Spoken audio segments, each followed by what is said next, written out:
Méditation du 2 mai, achevée par le Christ. Et maintenant, je vous confie à Dieu et à la parole de sa grâce qui a la puissance d'édifier et de donner l'héritage parmi tous ceux qui sont sanctifiés. Acte 20, le verset 32. La connaissance de la voix du Seigneur augmente et continuera à augmenter. L'hérésie et la superstition habillent le monde du sac de la rébellion et de la transgression. La littérature et la fiction, bon marché de tout genre, circulent comme les feuilles d'automne et les esprits de milliers de personnes sont tellement absorbés par des ordures irréligieuses et bon marché qu'il n'y a plus de place pour une lecture sérieuse. La parole de Dieu et tout ce qui pourrait élever l'homme de sa dégradation sont ignorés avec indifférence. Mais la parole de Dieu contient la vérité et tous ceux qui soutiennent la vérité de Dieu pour ce temps font leur travail pour le temps et pour l'éternité. Ceux qui mettent la parole de Dieu dans leur esprit et leur cœur prennent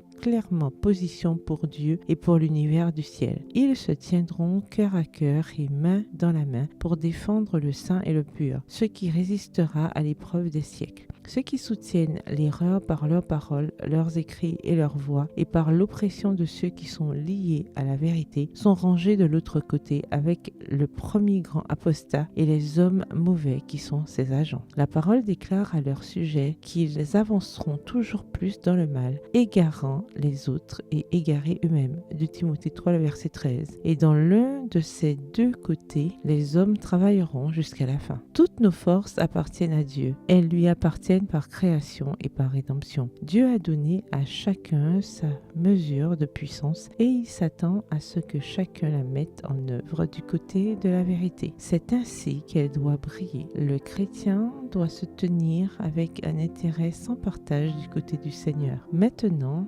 demeure la foi, l'espérance et l'amour. La foi voit à travers les difficultés et le découragement et saisit l'invisible, même l'omnipotence. C'est pourquoi elle ne peut pas troubler. La foi, l'espérance et l'amour sont sœurs et leurs œuvres s'unissent parfaitement pour briller au milieu des ténèbres morales du monde. Les enfants et les jeunes doivent être instruits. Les ignorants doivent être instruits par un effort patient pour qu'ils sachent ce qu'est la vérité. Il faut la leur donner ligne après ligne. Extrait du manuscrit 46 daté du 2 mai 1897 intitulé « L'entrée de ta parole donne la lumière ». Bonne soirée, que l'Éternel vous bénisse.